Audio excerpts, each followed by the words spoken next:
ओम नमः शिवाय। Radhe Govind. Hello everyone. आज हम जिस टॉपिक पर बात करने जा रहे हैं वो टॉपिक है कि स्पिरिचुअल अवेकनिंग या कुंडलिनी जागरण क्या केवल चोजन वन का ही होता है या फिर कोई भी अवेकनिंग ले सकता है और कोई भी कुंडलिनी को जागृत कर सकता है। और ये जो टॉपिक है ये इसलिए मैंने आज चुना है क्योंकि मेरी लास्ट वीडियो को देखकर मेरी एक व्यूअर ये जानना चाहती हैं। उन्होंने कमेंट सेक्शन में अपना कमेंट छोड़ा है, तो इसलिए मैंने सोचा क्यों ना मैं इस टॉपिक पर एक वीडियो ही बना देती हूँ, क्योंकि और भी बहुत लोग होंगे जो इस बात को जानना चाहते होंगे और आंसर कभी कभी लंबे होते हैं तो हम कमेंट सेक्शन में आंसर नहीं कर पाते। इसलिए सोचा कि वीडियो अपलोड करके ही आप लोगों को बता दिया जाए। तो देखिए, आंसर है कि हाँ, कुंडलिनी अवेकनिंग या स्पिरिचुअल अवेकनिंग दोनों ही चीज़ें वैसे तो एक दूसरे से कोरिलेट करती हैं।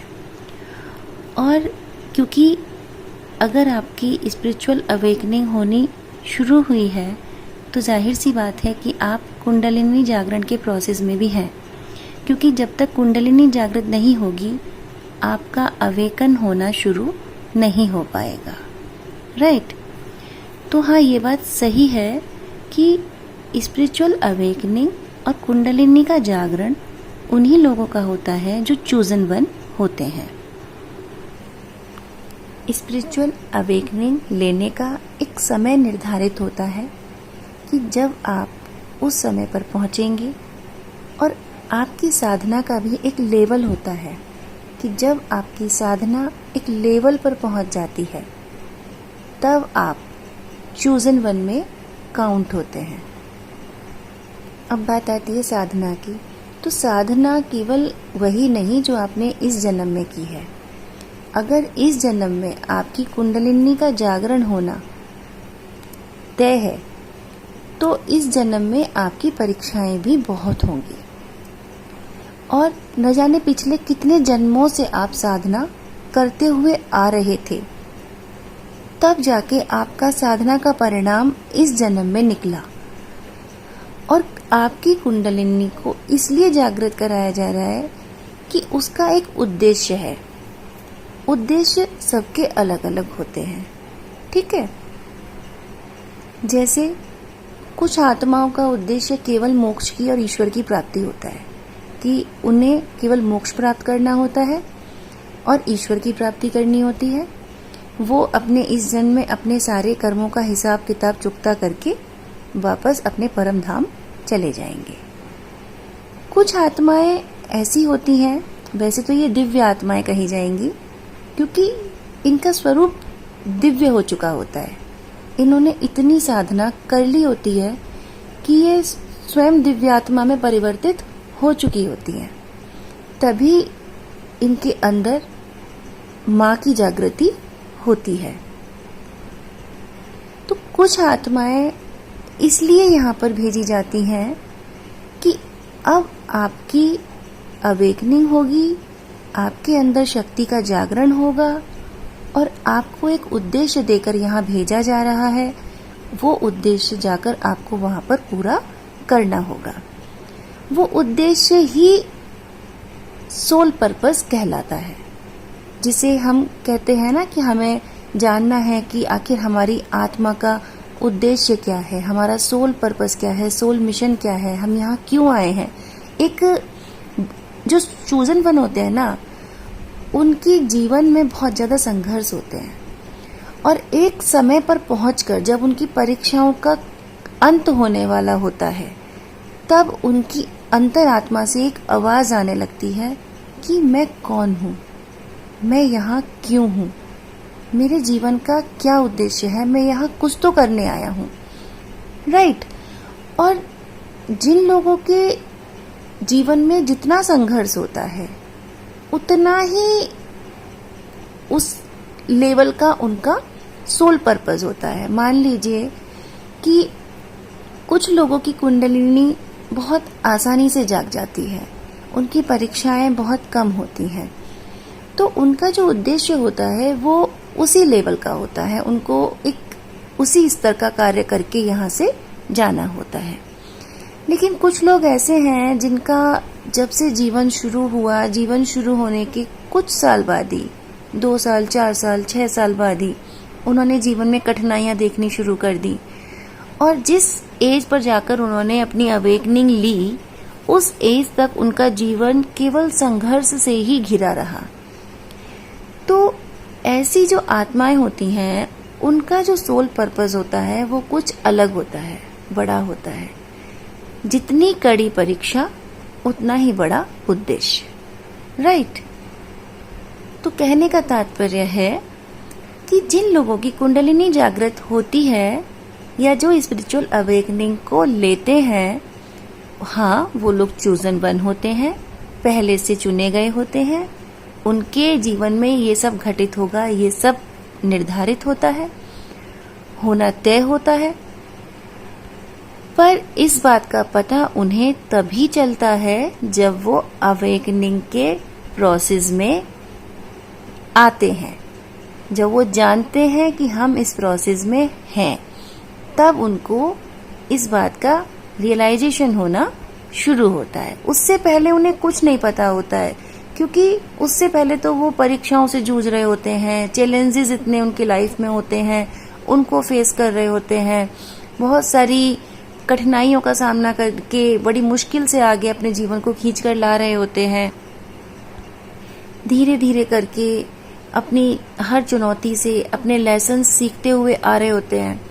फिर जब एक पॉइंट आता है, जब वो बहुत सारी चीजें जितना उन्हें सीखना होता है या तो वो सीख चुके होते हैं, और जो उनके जितने भी कर्मास थे, जो पिछले जन्मों के थे, जो इस जन्म में उन्होंने क्रिएट किए, वो सब कर्मास उनको क्लियर करने होते हैं। जब वो सब क्लियर हो जाते हैं, तब आपको पता चलता है कि आपकी जागृति हो रही है, आप इस प्रोसेस में हैं।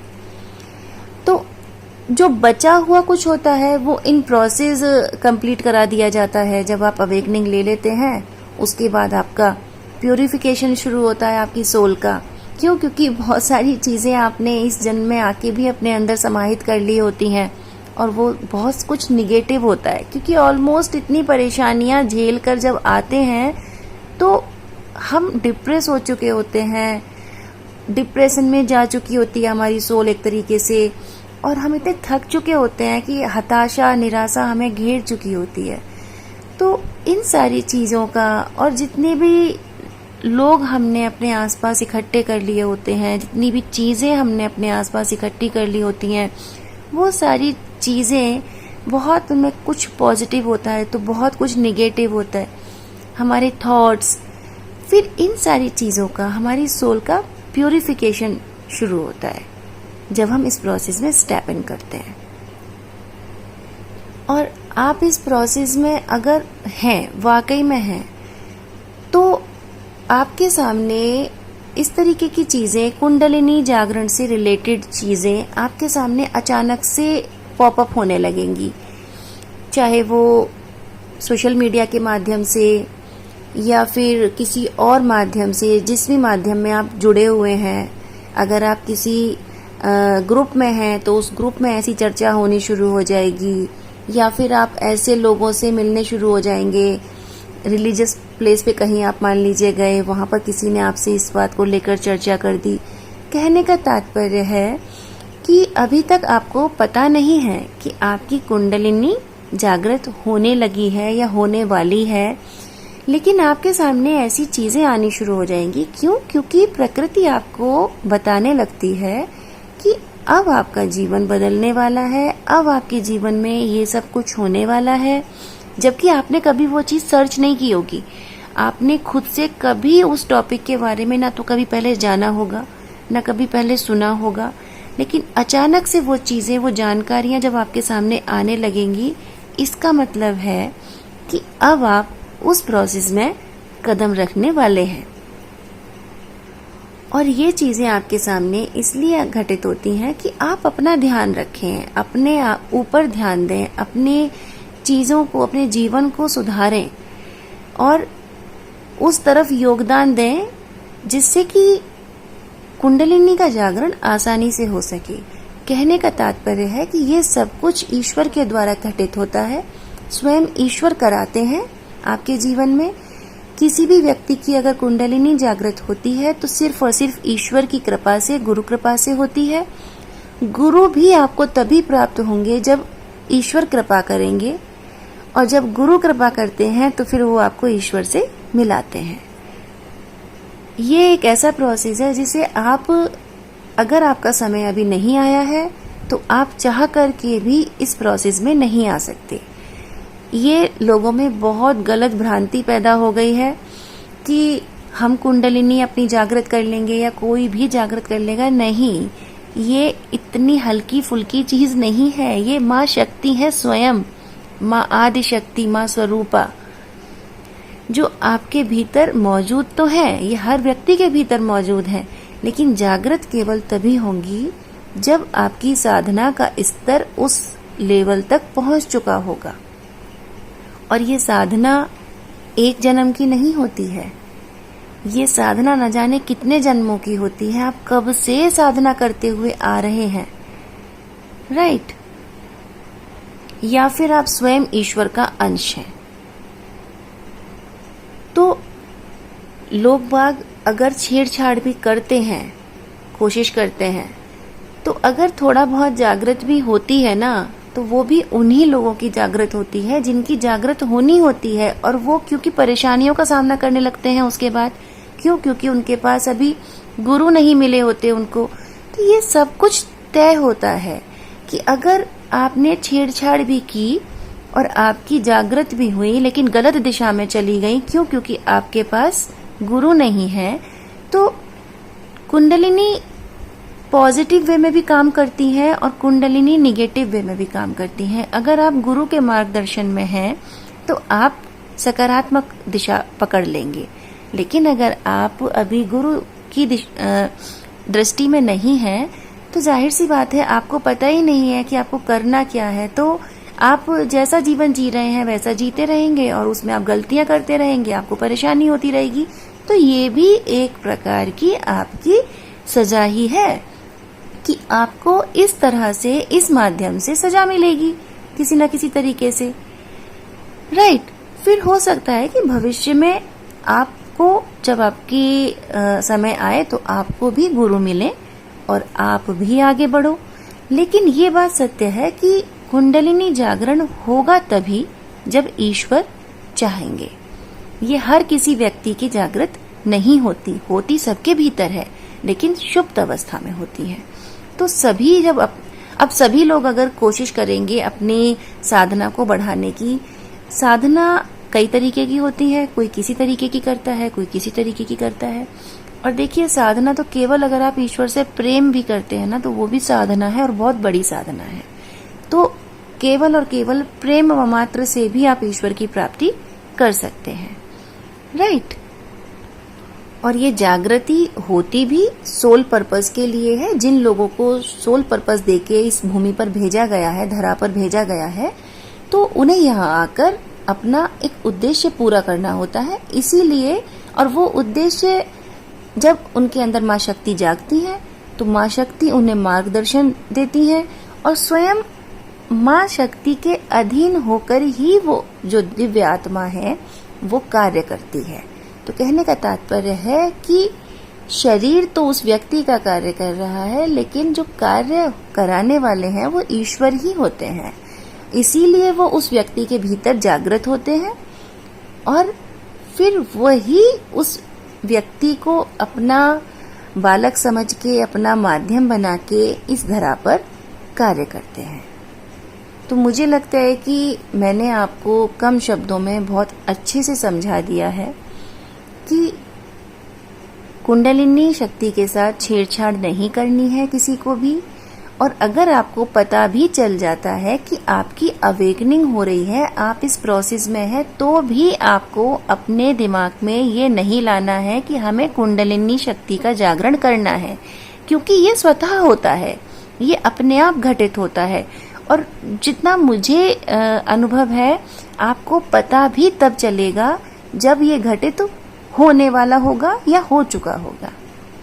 ओके, तो आप बिल्कुल ये मत सोचिए कि हमें इस तरफ प्रयास डालना है। आपको केवल ये सोचना है कि अपने लिए, अपने जीवन के लिए अच्छा कैसे करूं, अपने अवगुणों को खत्म कैसे करूं, अपने अंदर अच्छे गुणों को कैसे भरूं, अपने जीवन को उच्च स्तर पर कैसे लेके जाऊं। अब जीवन कैसे जीना है, इस तरीके के लोगों को, वो एक साधक का जीवन भी होता है, जैसे एक साधक जीवन जीता है। लेकिन क्योंकि हम गृहस्थ में भी होते हैं, हर व्यक्ति जिसकी कुंडलिनी जागृत होती है, जरूरी नहीं है कि वो केवल जो है वैरागी जीवन ही जी रहा हो, वो गृहस्थ भी हो सकता है। क्योंकि न जाने कितने बड़े बड़े हमारे गुरु माँ बाबा हैं, संत माँ बाबा हैं, जो गृहस्थ से ही निकल कर आए हैं। उन्होंने अपनी गृहस्थी को भी अपने साथ में लिया, जो उनकी जिम्मेदारियां थी उनको भी निभाया, और जो उनको सोल पर्पस था वो भी उन्होंने पूरा किया। तो आपको अपने गृहस्थ में रहते हुए अपने गृहस्थ को भी देखना है। तो जीवन कैसे जीना है, इस टॉपिक पर भी मैंने वीडियो बना रखी है। आप चैनल पर जाइए, देखिए, आपको सब समझ में आएगा। और जब आप लोग क्वेश्चंस करते हैं, उससे पहले एक बार चैनल पर वीडियोस को जरूर देख लिया कीजिए कि कहीं आपके उस क्वेश्चन से रिलेटेड वीडियो चैनल पर पहले से है तो नहीं, राइट। तो कहने का तात्पर्य यह है कि आपको इस बात पर ध्यान नहीं देना है कि कुंडलिनी कैसे जागृत करनी है, क्योंकि अगर आप इस चीज में उलझ गए ना, तो आप इसमें ही उलझे रह जाएंगे और आप कुछ नहीं कर पाएंगे। आपको ध्यान देना है कि मैं अच्छी प्रैक्टिसेस कैसे करूं, अपने जीवन को अच्छी दिशा में कैसे लेके जाऊं, अपने आप को कैसे अच्छे से रखूं। इन चीजों पर ध्यान देना है, और वो सारी चीजें मेरी पिछली वीडियोस में आपको मिल जाएंगी। तो मैंने आपको सारी जानकारी इस वीडियो में दे दी है। अगर आपको जानकारी अच्छी लगी है तो प्लीज चैनल को सब्सक्राइब कीजिएगा, वीडियो को लाइक एंड शेयर कीजिएगा, और अपने जितने भी क्वेश्चंस हैं उनको कमेंट सेक्शन में दीजिएगा। मैं वीडियो के माध्यम से ही आपको आंसर करने की कोशिश करूंगी। मेरी आप सभी को बहुत बहुत शुभकामनाएं। Thank you.